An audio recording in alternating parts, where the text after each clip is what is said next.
Number 3, we actually need to have a working definition for racism.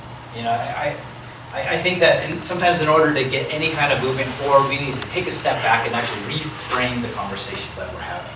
In this case, I think we need to really think about what we mean when we talk about racism, when we talk about social justice, racial justice, or things like that. Because what happens is a lot of us, and again, I'm guilty of this as well, a lot of social justice activists and people who are really into this, we start throwing around terminology that people don't identify with. We start dropping things like, oh, this is privilege, this is institutionalized racism, as opposed to structural racism, as opposed to whatever. Like, honestly, if someone's not in it, they're not going to understand what you're saying, and they're going to think that you're just attacking them, or that you're treating them or belittling their particular position.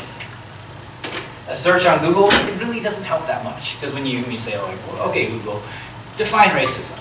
And it says this: the belief that all members of each race possess characteristics or abilities specific to that race, especially is distinguished as inferior or superior to another race or races. In other words, what Google says is kind of what we're taught all along in schools and in life, that racism is a belief that one race is better than other races, or some races are inferior to other races.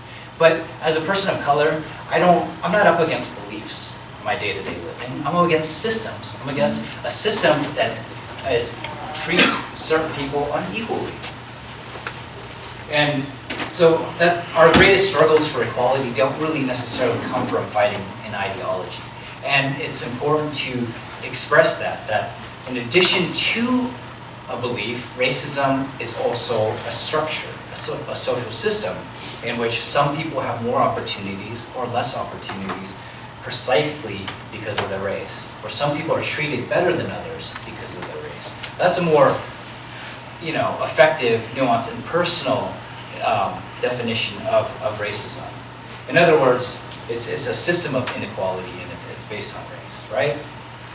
But when the system is broken, when inequality kind of permeates all these different aspects of it, and we know this from numbers based on, police reports, healthcare, education, and so on, fighting it, challenging it, and trying to overcome it becomes a lot more difficult. Because not only are you fighting just to expose the injustices that are present in our society, you have to do so while navigating the system that works against you or that is kind of broken. So belief is just one part of it, but treating someone differently is more of a symptom of the cause rather than the cause itself. It's the roots of a system that are really showing how racism kind of appears in all these conversations. And it's really important for people to understand that.